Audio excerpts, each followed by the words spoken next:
पाणी अडवा पाणी जिरवा हे तर आपल्याला शाळेत शिकवलंच आहे आणि खरं तर पाण्याची खूप गरज असते. आज आपण एका अशा कार्यक्रमात आलो आहोत जिथे वॉटर आणि जेंडर या महत्वाच्या थीमवर चर्चा होणार आहे. ही थीम नेमकं काय आहे आणि आज या कार्यक्रमामध्ये काय काय होणार आहे, कोणते कोणते कलाकार सहभागी होणार आहेत हेच पाहण्यासाठी मराठी मूड इथे सज्ज झालाय. चला तर मग पाहूयात आज या कार्यक्रमात काय काय होणार आहे.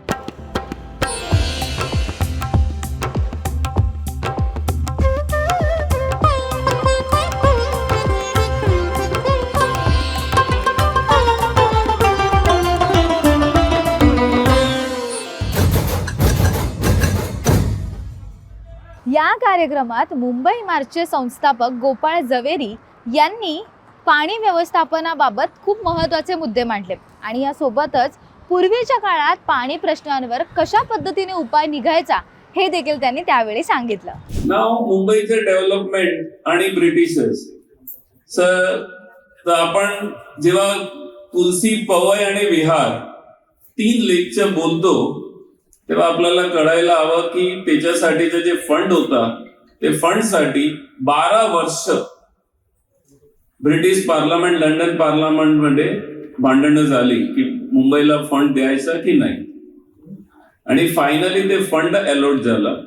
पण एक स्टोरी ते कुठे नाहीत मला नेशनल मध्ये आदिवासी सांगतात, मी तुम्हाला सांगतो की आपण सगळं बीएमसी इंजिनियर्स वॉटर डिपार्टमेंट मधून आहोत, तर तुलसी लेक सगळ्यांना माहिती असणार. बघा की तिकडून पाणी डायरेक्ट आपला मलबार हिलला, हँगिंग गार्डनला, ज्यापर्यंत तुलसी लेक आणि हँगिंग गार्डनचं ते क्रिएशन झालं त्या वेळेत मुंबईमध्ये इलेक्ट्रिसिटी नव्हती, भारतातच नव्हती, कलकत्ताला पण आली नव्हती त्यापूर्वी, तर भारतामध्ये इलेक्ट्रिसिटी नव्हती. आणि complete gravitational force from Borivali, Tulsi lake to Malabar hill, जवळजवळ 35-40 किलोमीटर्सचा हा मॅनेज केला. आणि ते कंटूर ते वेळाला तेव्हा टायगर लँड होता हा कम्प्लीट, मी सांगितलं की 1929 मध्ये लास्ट टायगर म्हणलं. पण हा कंडिशन्स मध्ये पण ते सगळं सर्वे झालं मुंबईमध्ये आणि कंटूर मधून पाणी आज मिळाला. पण आज मुंबईकडे स्वतःचा कम्प्लीट कंटूर प्लॅन नाही, रोडचं लेवल, पाणीचं लेवल, आणि त्याच्यासाठी आपण स्ट्रगल करतो, आपले इंजिनियर्स आणि डिपार्टमेंट स्ट्रगल करतात. पण हा खरी कंडिशन आहे. इंडिया सस्टेनेबल डेव्हलपमेंट गोल यामध्ये पाण्याचं विशेष महत्त्व आहे आणि यावर मुंबईचे माजी deputy chief engineer doctor Ajit Salvi यांनी प्रकाश टाकलाय. सस्टेनेबल डेव्हलपमेंट गोल्स ऐकलाय ना जरा सगळ्यांनी, सस्टेनेबल डेव्हलपमेंट गोल. तर टोटल जे सस्टेनेबल डेव्हलपमेंट गोल जे आहेत 17 ते आपल्याला 2030 पर्यंत अचीव्ह करायचे आहेत, बरोबर की नाही? हे UN ने दिलेले सस्टेनेबल डेव्हलपमेंट गोल्स आहेत ते आपल्याला अचीव्ह करायचे. मग आता आपल्या वॉटरशी कनेक्टेड जे गोल आहेत ते कुठले आहेत, तर ते मी हायलाईट करण्याचा प्रयत्न केले. तर कोर SDGs, तर पहिला म्हणजे कुठला, तर तुम्हाला काय दिसतंय की gender equality, water and sanitation है ना, आणि क्लायमेट ऍक्शन, हे 3 मेजर गोल आहेत की जे वॉटरशी कनेक्टेड आहेत.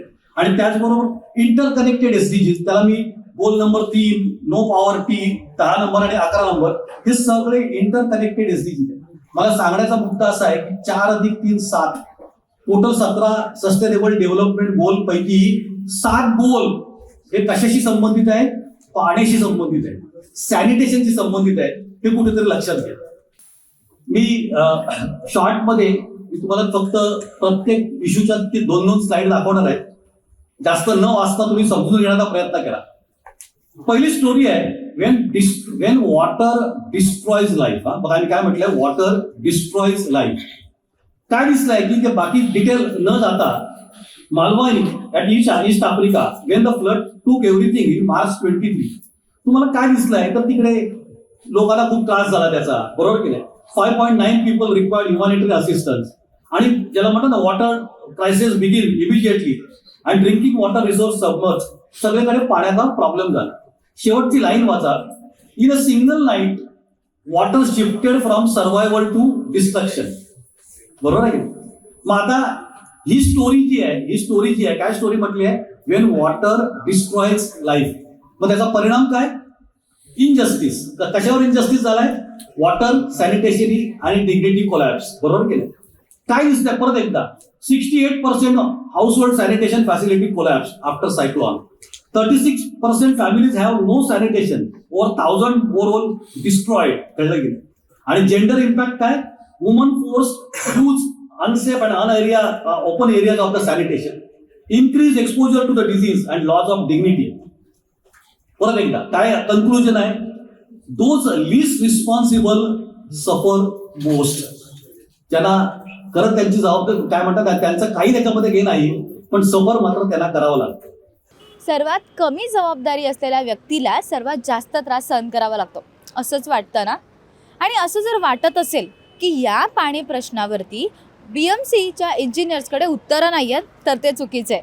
वास्तू विशारद आणि म्हाडाचे माजी अध्यक्ष चंद्रशेखर प्रभू यांनी यावर उत्तर सांगितलंय. ते काय म्हणाले पाहूयात.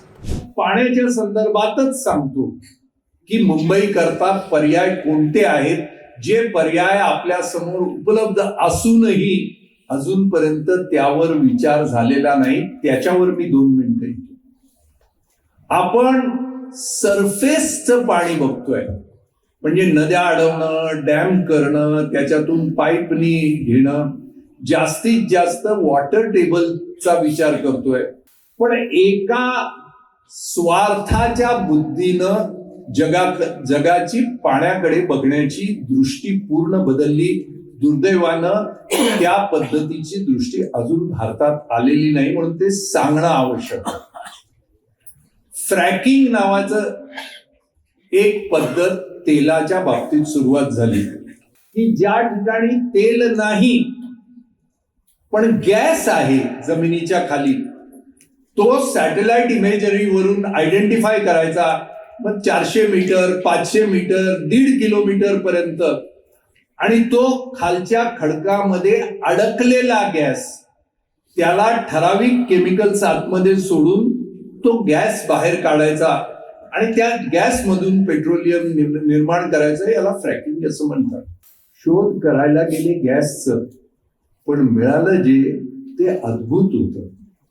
जे मिळालं त्याच्यामध्ये 1.5 किलोमीटर ते 2.5 किलोमीटर पर्यंत एक वेगळं लेअर ऑफ स्ट्रॅटा, ज्याला स्टील वॉटर ॲक्विफर्स असं म्हणतात. म्हणजे 500 ते 800 वर्ष ज्या पाण्याला माणसाचा संपर्क कधी झालेला नाही आणि ती जमिनी खाली असणाऱ्या पाण्याचे साठे जगभर वेगवेगळ्या ठिकाणी असल्याचे सापडले.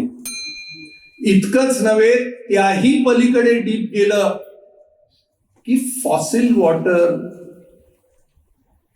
कलेक्शन्स सापडले, आणि त्याहूनही पलीकडे गेले तर overall water possibilities of accumulation in a constant quantum हे मिळालं.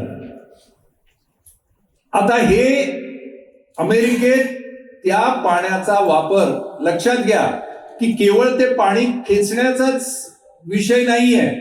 विषय असा आहे की जे सरप्लस पाणी, ज्याला आपण स्टॉर्म वॉटर म्हणतो किंवा रेन वॉटर म्हणतो, आपण पंप करून समुद्रात नुसतं फेकून देतो, ते समुद्रात न फेकताना या अंडरग्राउंड ॲक्विफर्सना त्यांना केवळ बोर करून जितकं पाणी वाहून जातं ते पाणी न वाहून जाताना ते जर या ॲक्विफर्सना चार्ज केला तर मुंबई सारख्या शहराला लागणारं पाणी 5 वर्ष पुरेल इतकी कॅपॅसिटी त्या ॲक्विफर्स मध्ये उपलब्ध आहे. याच्या करता कोट्यावधी रुपयाचे डॅम्स बांधण्याची गरज नाही, लाखो कोटी खर्च करण्याचे प्रोजेक्ट्स दाखवण्याची गरज नाही. याच्या करता केवळ बोरिंगची ऍडव्हान्स टेक्नॉलॉजी आहे, त्याचा वापर करावा. मात्र ते करण्याआधी निश्चित असे ॲक्विफर्स कुठे आहेत हे सॅटेलाइटनी खात्रीलायक आयडेंटिफाय करावे, त्याच्या कॅपॅसिटी समजून घ्याव्यात. आणि नासाने आणि इस्रोनी या बाबतीत काम केलेलं आहे. 1910 साली प्लॅनिंग कमिशनच्या समोर मी स्वतः मॅसेच्युसेट्स इन्स्टिट्यूट ऑफ टेक्नॉलॉजी, जिथून माझं शिक्षण झालं बॉस्टनची, त्याच्या टीमला घेऊन याविषयी अमेरिकेमध्ये कशा पद्धतीनं मिळालेलं आहे आणि भारतात विशेष वेस्टर्न कोस्टला लागून ॲक्विफर्स कुठे कुठे मिळण्याची शक्यता आहे, त्याच्यात मुंबई परिसरात 22 पॉसिबिलिटीज त्यांनी इनिशियल याच्यात 8 लेयर्स सॅटेलाइटच्या याच्यात ट्रॅकिंग करता प्रयत्न करत असताना हे ॲक्विफर्स त्यांना मिळालेले आहेत. त्यानंतर जल निगम काय केंद्र सरकारचं काय जल आयोगाने मॅसेच्युसेट्स इन्स्टिट्यूट ऑफ टेक्नॉलॉजीच्या या नियमाप्रमाणे भारताचा अभ्यास करण्याचा प्रयत्न केला आणि महाराष्ट्रात त्यांना हे ॲक्विफर्स अनेक 3 लेयरचे ॲक्विफर्स आहेत, यातला विविध लेयर्सची पॉसिबिलिटी पॉझिटिव्ह निघाली. त्यानंतर मात्र कॉन्ट्रॅक्टरांची लॉबी इतकी मजबूत झाली की याच्याविषयी कोण पुढे भेटायला तयार नाही.